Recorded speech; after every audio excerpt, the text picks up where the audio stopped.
मान है। जितने भी लड़के बोलते हैं कि ना क्यों प्यार कर रहे हैं, क्या दिक्कत क्या है जी आपको, यार ठीक है तेरी माँ किसी से प्यार करे, ठीक है ना, तेरी माँ किसी से घूमे फिरे लफंटरबाजी करे, ठीक है ना, hey how dare you say that, तो गुस्सा आ जाएगा आपको। आपकी बहन किसी के साथ घूमे तो hey how dare you say that, तो मतलब आपकी माँ और बहन किसी के साथ घूमे तो गलत है, लेकिन आप किसी माँ और किसी बहन के साथ आप घूम सकते हैं, हाँ दैट्स राइट। तो ये तो लॉजिकली इनकोहेरेंट है, ये तो लॉजिकली गलत है एक्चुअली। तो इसलिए जितना भी कल्चर है गर्लफ्रेंड बॉयफ्रेंड का, इसमें अल्टीमेटली नुकसान किसका होता है एट द रूट अगर देखा जाए, लड़की ही बेचारे नुकसान में रहती है। अगर वो बेचारी गर्भवती हुई, कौन संभालेगा बच्चे को, या तो गर्भपात कराएगी, वो हिंसा करेगी, बच्चे की जान लेगी अपने ही बच्चे की, या फिर बच्चा पालेगी तो अब बाप तो है नहीं, क्योंकि तो बॉयफ्रेंड वाला चक्कर था, ये आगे तो बढ़ लिया ये तो फंसती बेचारी कौन है, लड़की ही फंसती है।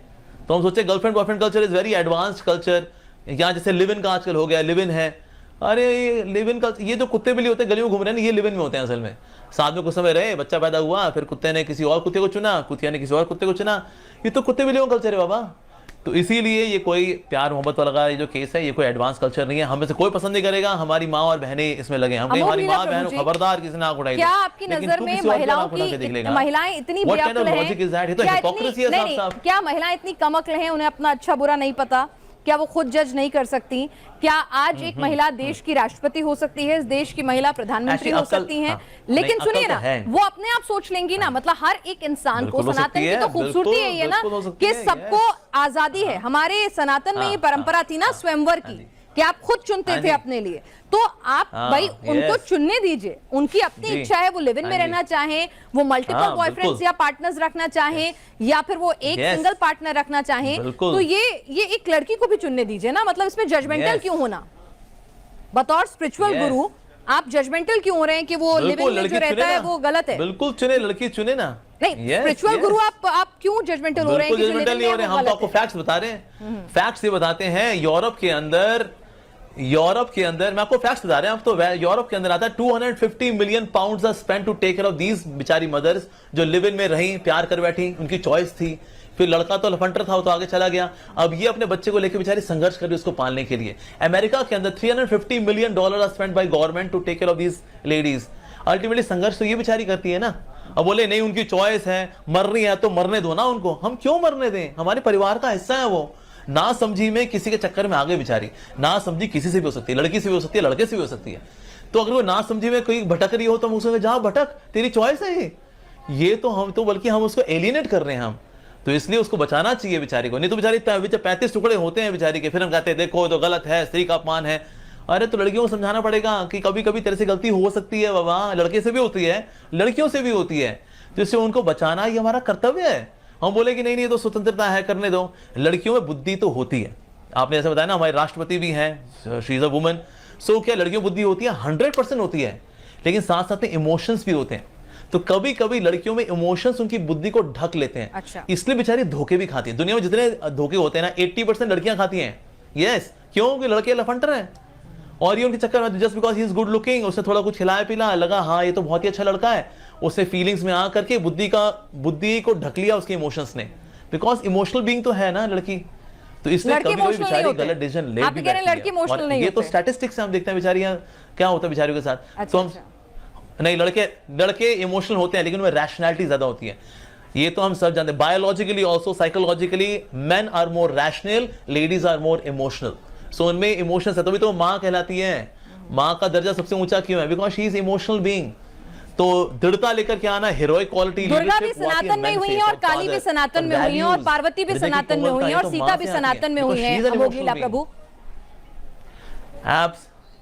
एब्सोल्युटली, हाँ जी बिल्कुल जी, यस। तो हम चाहते हैं आप भी काली माँ की तरह, लक्ष्मी माँ की तरह, सरस्वती माँ की तरह यू शुड गेट मैरिड। काली माँ के हस्बैंड हैं कौन? शिव जी।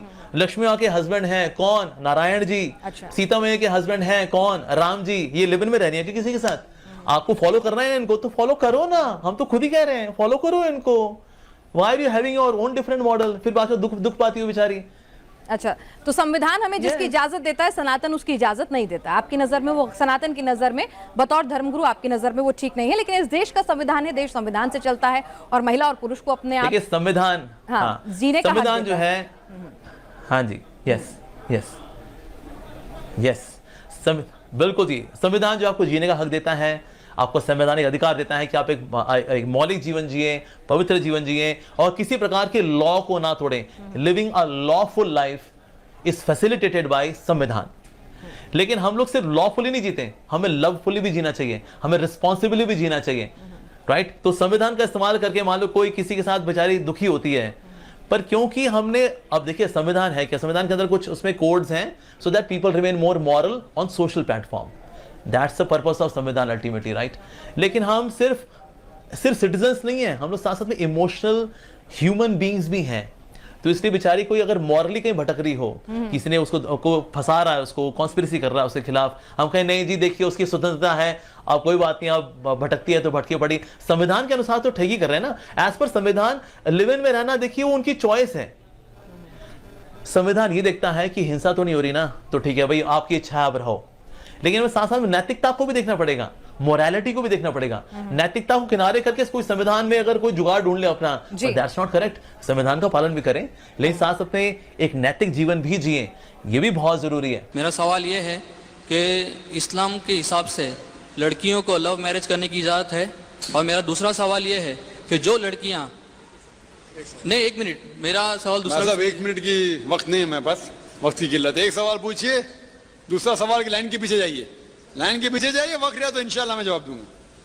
मैं साहब का सवाल था कि इस्लाम में शादी के पहले लव करने की इजाजत है क्या नहीं। मैं इसे कहता LBW, love before wedding, LBW leg before wicket नहीं, क्रिकेट की बात नहीं कर रहा हूं मैं, लव बिफोर वेडिंग की बात करता हूं। क्या इसकी इजाजत है? तो इस्लाम में there nothing like love before wedding. Islam में इश्क करना शादी के पहले इजाजत नहीं है। तो जहां तक के हालात है, एक खातून और एक मर्द को, एक लड़के और लड़के को अपना जोड़ी चुनने की इजाजत है। हालांकि अल्लाह के रसूल ने कहा, एक साहबा आते बोले मेरे कल शादी है, तो उन्होंने कहा कि आपने लड़कियों को देखा बोला नहीं, तो जाके देखो, तो लड़कियों को देखना सुन्नत है। तो लड़की को अपना शोहर चुनने की पूरी इजाजत है, लड़के को अपनी बीवी चुनने की इजाजत है। चुन सकते लेकिन शरीयत के दायरे में, शादी के पहले बात भी कर सकते प्रॉब्लम। लेकिन जब लड़का लड़की बात कर रहे, उसके साथ में एक महरम होना जरूरी है। लड़की का भाई होना चाहिए, या लड़की की वालदा होना चाहिए, या लड़के का वालिद होना चाहिए, या वालदा होना चाहिए।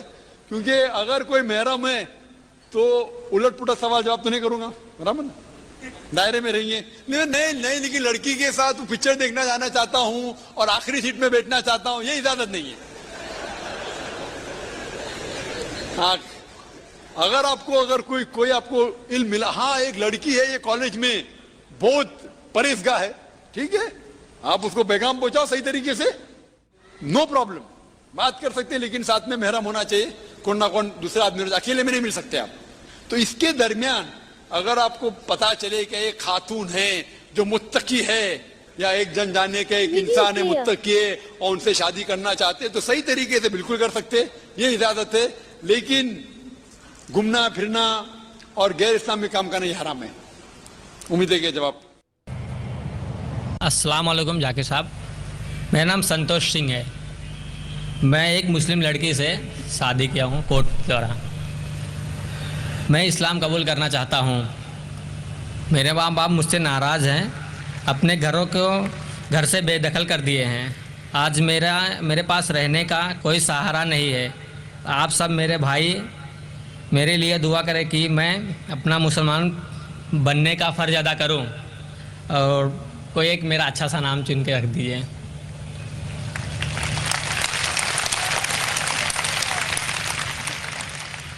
भाई साहब ने कहा है कि वो मुसलमान लड़की से शादी करना चाहते हैं, वो इस्लाम कबूल करना चाहते हैं, फ़र्ज़ पूरा करना चाहते हैं। एक नाम तजवीज़ करूं। भाई पहले मैं आपसे पूछना चाहता हूं, इस्लाम क्यों कबूल करना चाहते हैं? मुस्लिम लड़की से शादी करने के लिए, क्या अल्लाह के अहकामात पे अमल करने के लिए? हो सकता है कि वो लड़की के वजह से आपको सीधी राह मिली हो, वो अलग बात है, लेकिन आप इस्लाम क्यों कबूल करना चाहते हैं? क्योंकि आपको इस्लाम मज़हब पसंद है? आप एक अल्लाह में मानते हैं? मानता हूँ। क्या आपको लड़की से शादी करने के लिए सिर्फ? नहीं, अल्लाह को मैं मानता भी हूँ। आप मानते हैं? मानता हूँ। अगर आप ये मानते हैं कि खुदा एक है? मानता हूँ। आप मानते हैं कि अल्लाह के अलावा कोई माबूद नहीं? नहीं। आप मानते हैं कि मोहम्मद सल्लल्लाहु अलैहि वसल्लम आखिरी पैगंबर है? हाँ। अगर आप सचमुच में इस्लाम पसंद करते हैं और वो लड़की आपका जरिया बन चुकी है तो कोई एतराज नहीं। हालांकि इस्लाम में लव बिफोर वेडिंग नहीं है। LPW होता है ना क्रिकेट में, लेग बिफोर विकेट, तो इस्लाम में लव बिफोर वेडिंग नहीं है। लेकिन कई बार हो जाता है कि गलती के जरिए भी कई लोग सही रास्ते पे आते हैं। लेकिन आपको सच्ची में अगर मजहब पसंद है और आप कबूल करना चाहते हैं तो कोई हर्ज नहीं। हमें पसंद है। आप पर कोई भी जबरदस्ती कर रहा है? कोई नहीं।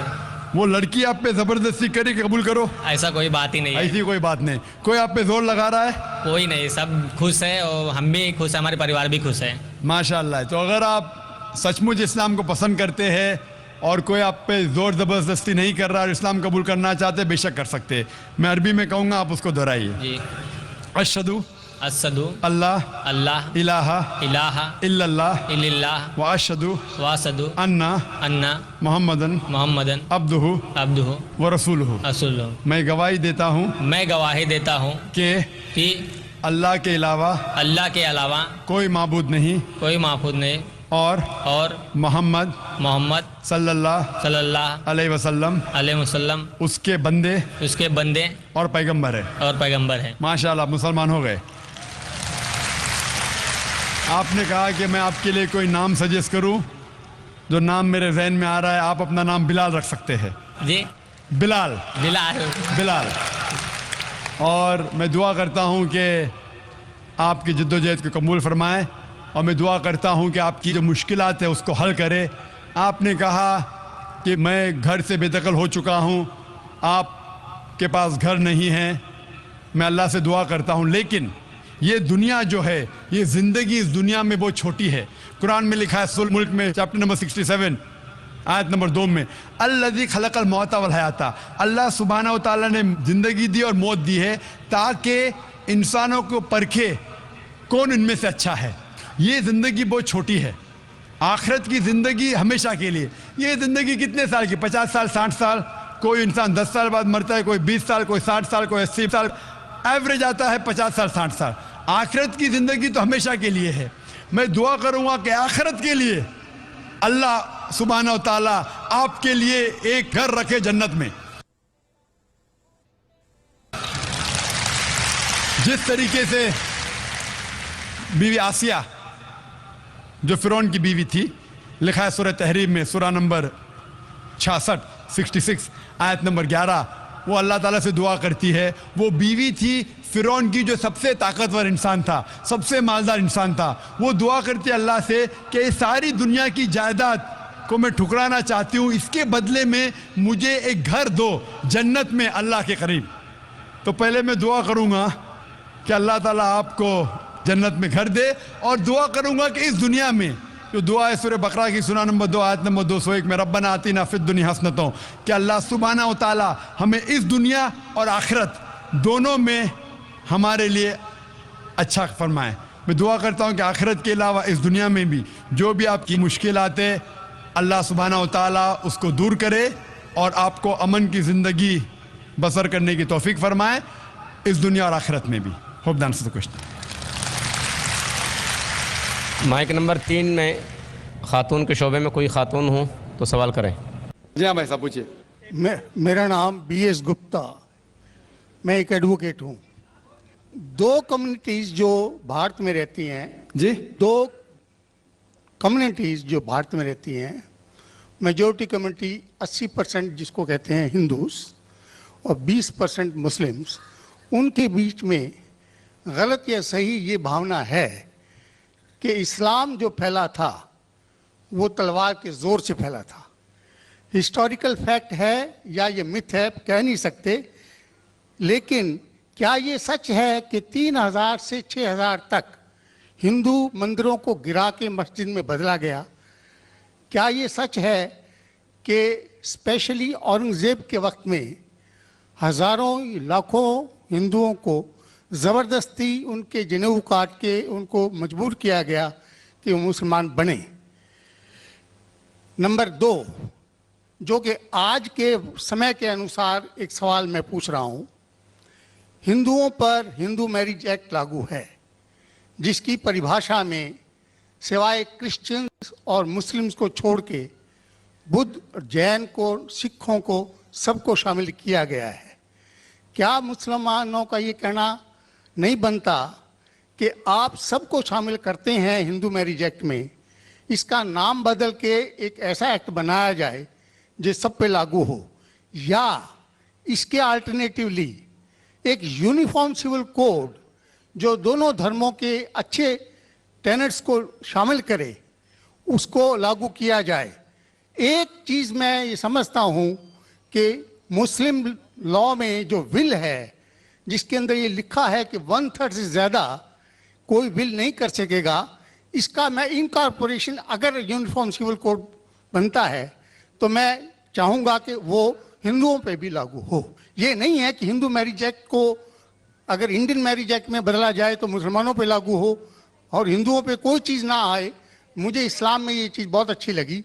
ऐसे ही कोई यूनिफॉर्म सिविल कोड के लिए ये मुस्लिम आगे क्यों नहीं आ रहे, इसकी वजह मुझे बताई जाए। भाई साहब ने 3 सवाल पूछे एक सवाल में।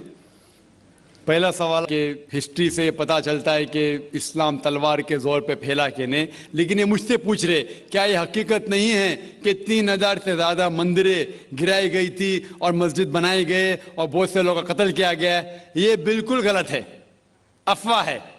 ये मैं कह सकता हूं कि कुछ मंदिरें शायद गिराई गई होंगी, इससे मैंने कहा तो एक भी मंदिर नहीं गिराई गई। हो सकता है कि कुछ मुसलमान अपने आप को जो मुसलमान कहते हैं,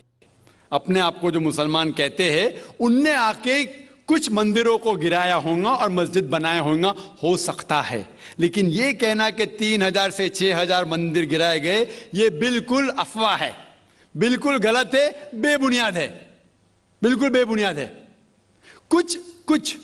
कुछ मुसलमान राजाओं ने गलत काम किए होंगे, उससे आप इस्लाम को दोषी नहीं ठहरा सकते। अगर हिटलर ने 60 लाख यहूदी को जिंदा जलाया तो मैं कह सकता हूं कि क्रिश्चियनिटी खराब है? बिल्कुल बेबुनियाद है। वो हिटलर ने किया, बाइबल में तो ही लिखा है कि जलाना चाहिए।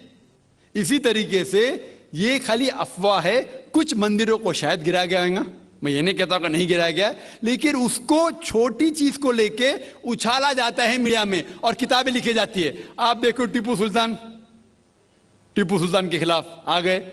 आज भी आप जाएंगे मैसूर के अंदर, उसके आजू बाजू आप देखेंगे तो टीपू सुल्तान के जो आंगन के अंदर है उसके अंदर मंदिर है।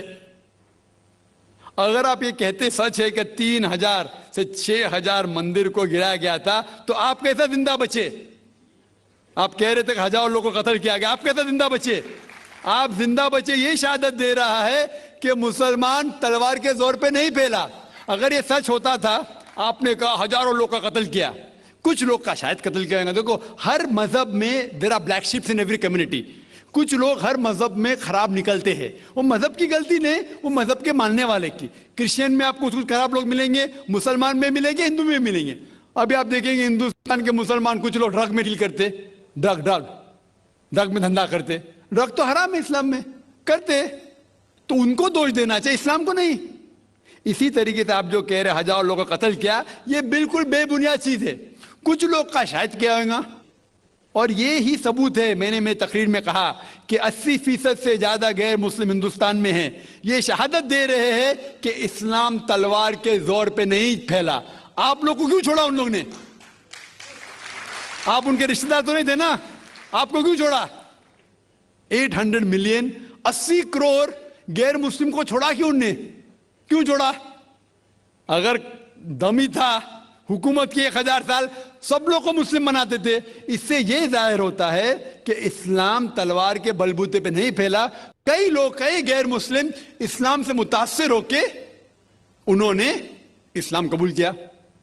तो यह कहना बिल्कुल गलत है। आपका दूसरा सवाल कि हमें क्या करना चाहिए? ये अलहदा लॉ नहीं होना चाहिए, सब एक ही कॉमन सिविल कोड होना चाहिए और सब मजहब की अच्छी चीजें लेके कॉमन सिविल कोड करना चाहिए। मैं आपके बिल्कुल साथ हूं, बाकी मुसलमान शायद आपके खिलाफ होंगे, मैं आपके साथ हूं। क्यों मैं साथ हूं आपके? पहला चीज, हम मुसलमान अगर दिगर मजहब के बारे में जानेंगे, कभी कॉमन सिविल कोड की बात आती, सबसे ज्यादा नारा मुसलमान गलत है। यह मुमकिन ही नहीं है, क्योंकि हिंदुस्तान में हिंदू मजहब के कितने फिरके हैं, यह मुमकिन ही नहीं है। मुसलमान तो सिर्फ 20% या 80% या 75% जो हिंदू लोग हैं उसमें ही मुमकिन नहीं है। ये कॉमन सिविल कोड हिंदू लोग ही इसको फॉलो नहीं कर सकते। हिंदू मजहब में कितने मुख्तलिफ ग्रोह है। एक कहता है कि बेटी को जाना चाहिए, एक कहता है बेटे को जाना जायदाद, एक कहता है कि जितनी खेती है वो नहीं जा सकती बेटी को, दूसरा ग्रोह कहता है, कितने मुख्तलिफ ग्रोह है, हजारों। यह मुमकिन ही नहीं है पास होना, मुमकिन ही नहीं। मैं कहता हूं यह अफसोस की बात है कि हम मुसलमान जानते ही नहीं, हमको आवाज करने की जरूरत ही नहीं है। ये खाली हमें छेड़ रहे हैं। क्या कर रहे? छेड़ रहे हैं और हम उकसा जाते। Point number 1। पॉइंट नंबर 2, मान लो आप लोग कबूल करते हैं कि कॉमन सिविल कोड होना चाहिए। आपने क्या कहा कि सारे धर्मों के अच्छी बात को लेना चाहिए। बिल्कुल सही। मेरा पहला सवाल, आप इस्लाम में एक चीज बताओ जो इंसानियत के खिलाफ है, तो हम निकाल देंगे उसको।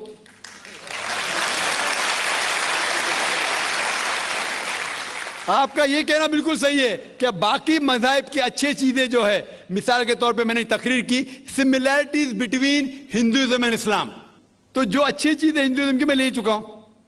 Similarities between Christianity and Islam, जो अच्छी चीजें इस आयत में ले चुका हूं। मैं ये पूछना चाहता आपसे, एक चीज जो इस्लाम में खराबी है वो तो बताओ मुझे, तो उसको निकालेंगे ना। लेकिन मंच के ऊपर जब डिबेट होएगा इंशाल्लाह मैं आऊंगा इंशाल्लाह। हाँ, मंच पे जब डिबेट होएगा कि हम क्या करेंगे, हर मज़ाहिब की अच्छी चीज होंगी। तो मैं ये चाहता हूं कि इस्लाम की तरफ से उस मंच पे, उस स्टेज पे इंशाल्लाह मैं आऊंगा। ये चैलेंज है। कोई भी शख्स हिंदुस्तान में हो, मिनिस्टर हों दो, कोई भी स्वामी हों दो, कोई भी शंकराचार्य हों दो, इंशाल्लाह मैं तालिब इल्म हूं इस्लाम और दीगर मज़ाहिब का। मैं तस्लीम करता हूं कि डिबेट होना चाहिए, हक बात जो निकली, लेकिन उसके ऊपर अमल भी होना चाहिए। हक बात जो सबसे बेहतरीन है इंसानियत के लिए, उसके ऊपर अमल होना चाहिए। इसलिए जो आखिरी किताब जो अल्लाह सुब्हानहू व तआला नाजिल की कुरान शरीफ, वो इंसानियत के लिए सबसे बेहतरीन किताब है, उसके ऊपर अमल होना ही चाहिए। आपका तीसरा सवाल, क्या ये हिंदू जो है इनहेरिटेंस के अंदर, ये इनहेरिटेंस जो होता है इस्लाम के अंदर 1/3 हिस्सा, 1/3 हिस्सा हम विल में दे सकते, देना जरूरी नहीं है, दे सकते हैं। इस्लाम के जो विल के अंदर जो आता है इनहेरिटेंस, वो कुरान की आयत है सूरह निसा की सूरह नंबर 4 आयत नंबर 11, 12 और 176। उसमें कहा गया है कि जो भी आपकी जायदाद है, अल्लाह सुब्हानहू व तआला कह चुका है कि आपके बेटे को बेटियों से डबल मिलेगा। आगे लिखा गया है आपके वालिदैन को 1/6 मिलेगा। सिर्फ अगर बच्चे हैं तो वालिद वालदा को दोनों को 1/6, अगर बच्चे नहीं है तो वालदा का 1/3। आगे बढ़ती आयत नंबर 12 पे लिखा है कि आपकी बीवियां जो आपके लिए छोड़ेंगी, अगर बच्चे नहीं आपको आधा मिलेगा, बच्चे हैं तो 1/4 मिलेगा। आप जो आपके बीवियां के लिए छोड़ते हैं, बच्चे नहीं तो उनको मिलेगा 1/4, 1/4, बच्चे हैं तो 1/8, 1/8। ये डिफिकल्ट है, याद रखना। आप जाके रेफरेंस देख सकते हैं, सूरह निसा सूरह नंबर 4 आयत नंबर 11 से 12। और इसके बाद अगर आप किसको विल करना चाहते हैं अपनी जायदाद, मैक्सिमम 1/3, लेकिन ये विल जो करेंगे आप, ये इन लोगों में से नहीं होना चाहिए। आप नहीं कह सकते कि मैं मेरे बेटे से ज्यादा मोहब्बत करता हूं, बड़े बेटे से, इसलिए उसको ज्यादा दूंगा, ये बिल्कुल गलत है। लेकिन जो ये दायरे में नहीं आते हैं इनहेरिटेंस के, उनको आप 1/3 हिस्सा दे सकते हैं। आप कहते हैं आपको ये चीज बहुत पसंद है, आप भी करना चाहते हैं, आपको कौन रोक रहा है? इंडियन गवर्नमेंट के हिसाब से आप अगर विल करेंगे, क्या मैं मेरा 1/3 हिस्सा देना चाहता हूं, कोई भी रोक ले सकता हूं, मैं भी नहीं ना मिनिस्टर भी नहीं। और पूरा अगर फॉलो करना चाहते सच्चा धर्म, आप इस्लाम कबूल कर सकते, हम आपको वेलकम करते। वाखिर दावाना अल्हम्दुलिल्लाह रब्बिल आलमीन। ज्यादा सबसे आतंकवादी है और जो मासूम लोगों की हत्या कर रहे हैं, तो इंसानियत कहाँ है? माशाल्लाह भाई साहब ने 2 दिन तकरीर सुनी और उसे यकीन हो गया है क्या कुरान में सबसे ज्यादा इंसानियत है। माशाल्लाह, उसकी मुबारक देता हूं। लेकिन सवाल अहम है, सवाल गलत नहीं, आपका सवाल सही है। सवाल है कि हम देख रहे हैं मुसलमान ही आतंकवादी है, ये झगड़ा फसाद, मुसलमान फंडामेंटलिस्ट है, मुसलमान टेररिस्ट है, आतंकवादी है। जब हम कुरान पढ़ते हैं तो हमें इसका इज़हार होता है, लेकिन ये है क्यों गलतफहमी, जिस तरीके से मीडिया गलतफहमियां फैलाती है हम उसको इग्नोरेंस में, अनजाने में मान लेते हैं। टेररिस्ट के मानी क्या है? मैं कहता हूं हर मुसलमान टेररिस्ट होना चाहिए, आतंकवादी होना चाहिए। आतंकवादी की मानी क्या है तो समझ लो। टेररिस्ट उसे कहते हैं जो इंसान दूसरे इंसान के दिल में टेरर पैदा करता है। अगर कोई चोर पुलिस को देख रहा है तो उसके दिल में टेरर आता है, खौफ आता है, उस चोर के लिए पुलिस टेररिस्ट है। इस तरीके से हर मुसलमान, कोई भी एंटी सोशल एलिमेंट मुसलमानों को देखता है उसके दिल में खौफ आना ही चाहिए। अगर कोई चोर मुसलमान को देखता है, कोई बलात्कार करने वाला मुसलमान को देखता है, कोई भी एंटी सोशल एलिमेंट मुसलमान को देखता है, उसके दिल में खौफ होना ही चाहिए।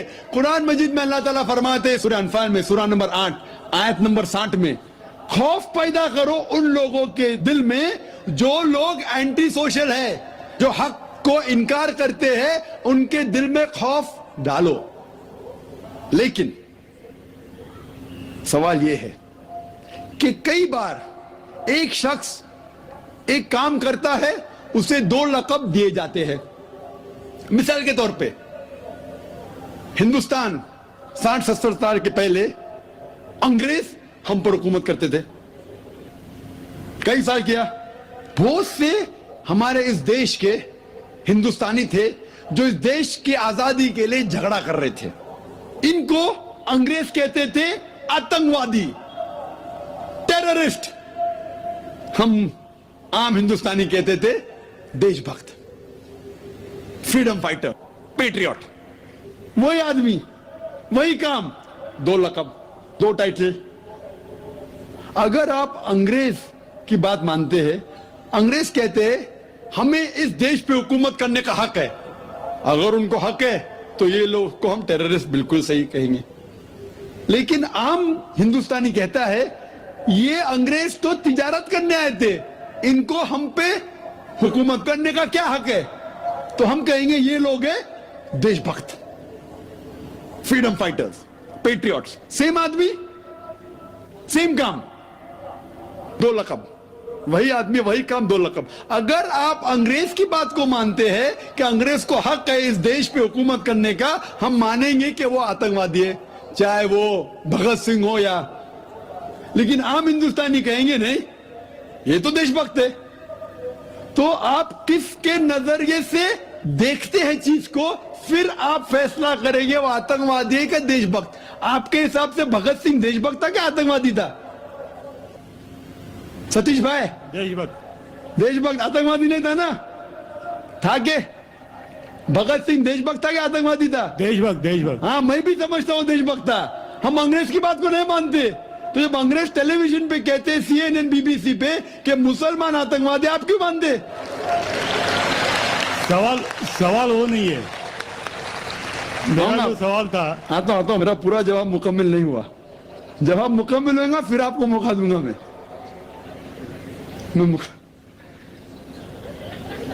Nelson Mandela, old south African government जो थी, सफेद हुकूमत, वो नेल्सन मंडेला को टेररिस्ट नंबर 1 कहती थी।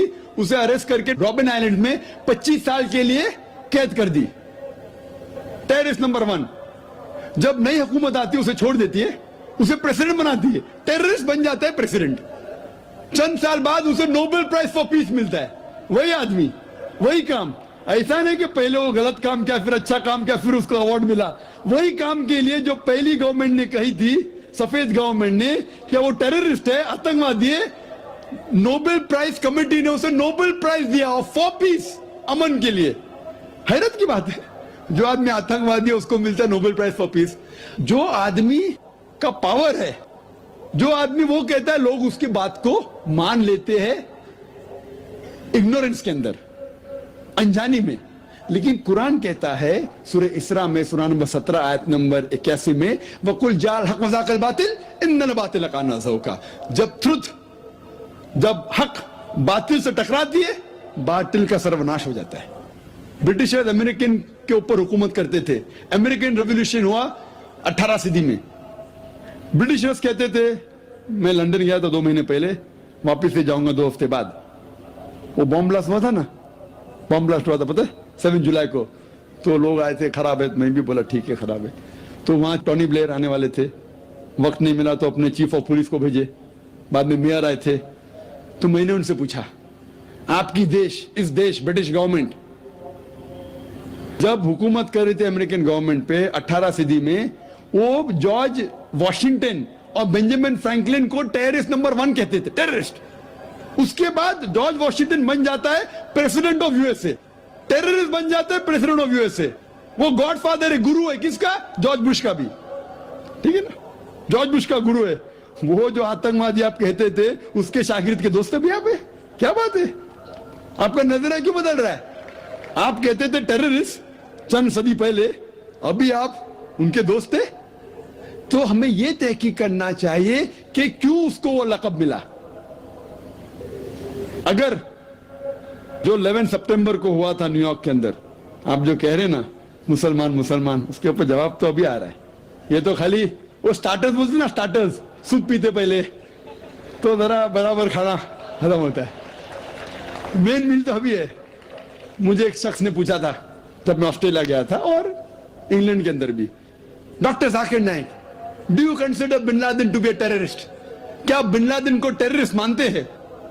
तो मैंने कहा भाई मैं बिन लादेन को जानता नहीं हूं, मैं यही नहीं कह सकता हूं वो टेररिस्ट है क्या, नहीं अच्छा है क्या बुरा, मैं नहीं जानता हूं। कुरान में लिखा है सूरह हुजुरात में सूरह नंबर 49 आयत नंबर 6 में कि जब भी कोई बात कोई कहता है पहले तहकीक करो फिर दूसरे तक पहुंचाओ। अगर मैं CNN और BBC की बात मानूं तो मुझे कहने पड़ेगा कि बिन लादेन टेररिस्ट है, लेकिन मैं क्यों मानूं बात उनकी? क्योंकि मैं आदमी हूं जो घूमता हूं मीडिया में, जानता हूं माशाअल्लाह।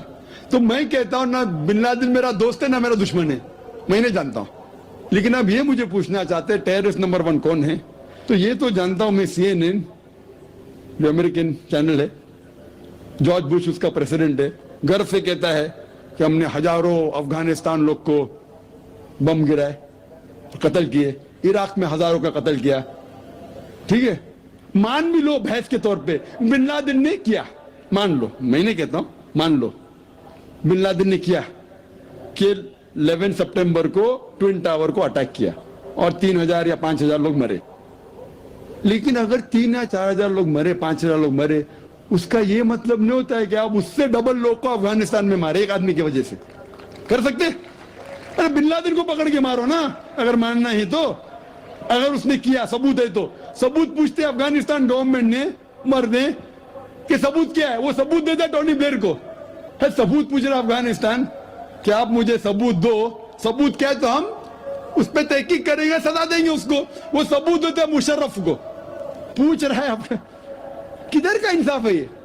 किधर का इंसाफ है? प्लेन भेजते हजारों लोग का कत्ल किए अफगानिस्तान में, इराक में। मैंने कहा यूके में, ऑस्ट्रेलिया में, यहां भी अगर टेररिस्ट नंबर 1 है तो जॉर्ज बुश है।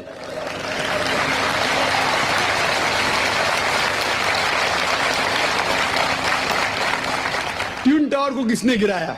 CIA, FBI का क्या बजट है? इन लोग गर्व से कहते हैं अगर परिंदा भी पेंटागन के ऊपर उड़ेगा तो हम पहचान सकते। एक हवाई जहाज 1.5 घंटे बाद आके उसमें ठोक देता है, उनको पता ही नहीं चलता है। बहुत से अमेरिकन लोग, मुस्लिम लोग छोड़ो, क्या कहते हैं अमेरिकन लोग, क्रिश्चियन लोग कहते हैं क्या ये इनसाइड जॉब था, अंदर की बात थी, ये अंदर की बात। जिस तरीके से ट्विन टावर गिरा वो प्लेन के जरिए गिर ही नहीं सकता है। कितने लोग कहते हैं कि ये जॉर्ज बुश ने किया अपने वोट बैंक के लिए। कल मैं कह रहा था ना पॉलिटिशियंस के बारे में, कल की तकरीर सुनी ना आपने, हकीकत लगी क्या ने? क्या होगा? 5000 लोग को मारो, वोट तो मुझे मिलेगा। $1 ट्रिलियन नुकसान, क्या फर्क पड़ता है? अगर नहीं गिराऊंगा ट्विन टावर को तो मैं तो इलेक्शन में आऊंगा। क्या करो? हजारों लोग का कत्ल करो, नुकसान करो करोड़ रुपए का, मैं तो आ गया वापस सीट पे। ये मैं नहीं कह रहा हूं, ये मैं नहीं कह रहा हूं, ये अमेरिकन लोग कह रहे, तो गलत है। मैं नहीं कह रहा हूं कि जॉर्ज बुश ने गिराया, मैं जानता ना, मैंने तहकीक थोड़ी की। मैं कह रहा हूं कि बाकी लोग क्या कह रहे। अमेरिकन लोग कहते हैं कुछ लोग कि बिन लादेन ने क्या, कुछ ने कहा जॉर्ज बुश। लेकिन ये तो मैं जानता हूं कि मैं टीवी पे जो देखा हूं वो खुद के चैनल के ऊपर कि जॉर्ज बुश गर्व से कह रहा हजारों लोग को मैंने मारा हूं, इसीलिए मैं जॉर्ज बुश को टेररिस्ट नंबर 1 कहता हूं। कल मैंने कहा ये बाबरी मस्जिद में जो हुआ हिंदुस्तान में, गुजरात में क्या हुआ, वोट बैंक के लिए हिंदू मुस्लिम में झगड़ा करो। बाबरी मस्जिद को कौन जानता था पहले? आप जानते थे? सुने थे बाबरी मस्जिद के बारे में? ये दंगे फसाद के पहले 1985 के पहले सुने थे? नहीं सुना था। मैं भी नहीं सुना था। ये वोट बैंक के लिए झगड़ा फसाद, 1000 लोग मारे गए। गुजरात में जो हुआ क्या सही हुआ? अगर पुलिस चाहती तो, हमारे हिंदुस्तान पुलिस में माशाल्लाह इतना पावर है कि अगर चाहती तो दंगा फसाद हो ही नहीं सकता। बंबई में जो हुआ 1992 में, इफ द पुलिस वांटेड, किसकी जरूरत के बाहर रास्ते पे आए? लेकिन वो पॉलिटिशियन की इजाजत है, यहां मत जाओ वहां मत जाओ, यहां हंगामा करो, यहां कर्फ्यू लगाओ वहां मत कर्फ्यू लगाओ, यहां मुझे वोट मिलेगा वहां नहीं मिलेगा। आप समझे ना? तो ज्यादातर चाहे इंग्लैंड में हो या अमेरिका में हो या हिंदुस्तान में हो, कोई भी पॉलिटिशियन हो, तो पॉलिटिशियन की हरकतों की वजह से, जैसा मैं कल कहा, तो लेबल लग गया अभी मुस्लिम लोग पे टेररिस्ट। अगर आप जानते गुजरात में कितने लोग के मां का अपने आंख के सामने बलात्कार हुआ, बलात्कार करने वाला पड़ोसी है, उसके ऊपर कोई एक्शन नहीं लिया जा रहा है, तो वो कानून अपने हाथ में लेता है, गलत करता है, हम भी लेता है, क्या करें? तो समझ रहे? तो हमें यही जानना चाहिए इस आतंकवाद की जड़ क्या है। तो हमें जड़ पे जाना चाहिए और जड़ को खत्म करना चाहिए। अगर हम एक हो जाएंगे, अपनी किताब एक खुदा में माने, सिर्फ खुदा से डरे, जो खुदा की बात मानता उसको वोट दे, ना कि दंगे फसाद करे, अब समझ रहे? तो इंशाअल्लाह अमन होगा।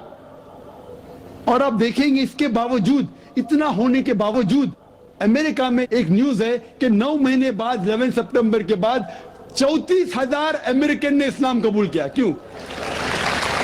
जितना मीडिया इस्लाम के खिलाफ बात कर रही है, उतना ही इस्लाम फैल रहा है।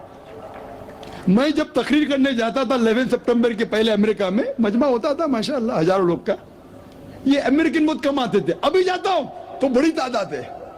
ये जानना चाहते क्या इस्लाम में? आप भी आ जाए, शायद 11 सितंबर के पहले नहीं आते थे, बराबर कि नहीं? आप जानना चाहते क्या मजहब है ये आतंकवादी मजहब, मैं भी तो देखूं, आंखें मुतासिर हो गए क्या नहीं? अल्हम्दुलिल्लाह। दंगे की चोट पे कहता हूं, मैं क्यों डरूं किससे? क्योंकि अल्लाह ताला फरमाते हैं सूरह इमरान में, सूरह नंबर 3 आयत नंबर 54 में, मकरुम मकरल्लाह वल्लाहु खैरुल माकिरीन। उनने प्लान किया, प्लानिंग की, अल्लाह ने भी प्लानिंग की। सबसे बेहतरीन प्लानर अल्लाह है। ये वेस्टर्नर्स प्लानिंग कर रहे कि इस्लाम को दबाने को, इस्लाम और बढ़ रहा है और फैल रहा है। जितने दबाने की कोशिश कर रहे हैं, फैल रहा है। मीडिया कहती है कि इस्लाम में खवातीन के हुकूक नहीं है। 2/3 ऑफ द पीपल एक्सेप्टिंग इस्लाम, 66% के ऊपर जो लोग इस्लाम कबूल कर रहे हैं अमेरिका और यूरोप में, वो वुमेन है, औरतें। अगर औरतें को हुकूक हक नहीं मिलते इस्लाम में, तो ये अमेरिकन औरतें इस्लाम क्यों कबूल कर रहे, यूरोपियन औरतें क्यों कबूल कर रहे? क्योंकि इनको इस्लाम में जितने खराबी दुनिया में है उसका हल मिल रहा है। योन रेडली थी एक ब्रिटिश रिपोर्टर जो अफगानिस्तान में गई थी रिपोर्ट करने के लिए तालिबान के वक्त, जिस तरीके से सलूक किया तालिबान ने उनके साथ। मैं तालिबान का दोस्त नहीं हूं, तो आप बोलेंगे तालिबान का एजेंट आ गया। मैं ना बिन लादेन को जानता हूं ना कोई तालिबान को जानता हूं, हक की बात कहता हूं, डरता नहीं हूं। अगर ब्रिटिशर्स ने कहा कि भगत सिंह टेररिस्ट है, मैं उनके खिलाफ हूं, डरता नहीं हूं। तो योन रेडली ने इस्लाम कबूल किया, बाद में गई थी खिलाफ लिखने के लिए, मुतासिर हो गई, मुस्लिम बन गई। तो इसीलिए हमें हक की तहकीक करना चाहिए और हमें जो लोग हक के खिलाफ है उनके साथ जंग करना चाहिए, तभी इस दुनिया में अमन होगा। तो दोस्तों ये रही हमारी आज की वीडियो। जिस तरह शुरू में उस पंडित ने कुछ बातें की है लव स्टोरी के बारे में, उस औरत ने कुछ सवालात पूछे थे और उसने जो कुछ बातें की और उसके बाद जो डॉक्टर जाकिर नायक ने जवाब दिया, दोनों बहुत ही अच्छे क्लिप थे। उम्मीद है कि आपको पसंद आए हो। आज की वीडियो इंतहाई दिलचस्प थी। अगर आप इस तरह की दिलचस्प वीडियो रोज़ाना देखना चाहते हैं तो आप हमारे चैनल को सब्सक्राइब और वीडियो को लाइक ज़रूर करें और साथ में जो वो बिल नोटिफिकेशन है उसको ज़रूर दबाएँ। जब आप सब्सक्राइब पर क्लिक करोगे तो साथ में एक बिल नोटिफिकेशन आएगा, उस पर भी ज़रूर क्लिक करें ताकि आने वाली कोई भी वीडियो आपसे मिस ना हो। और आज की वीडियो में जो हम लाइव करने वाले हैं वो तो बहुत ही दिलचस्प और इंटरेस्टिंग होने वाला है। तो आज के लिए इतना ही, मिलते हैं नेक्स्ट वीडियो में। अल्लाह हाफिज़।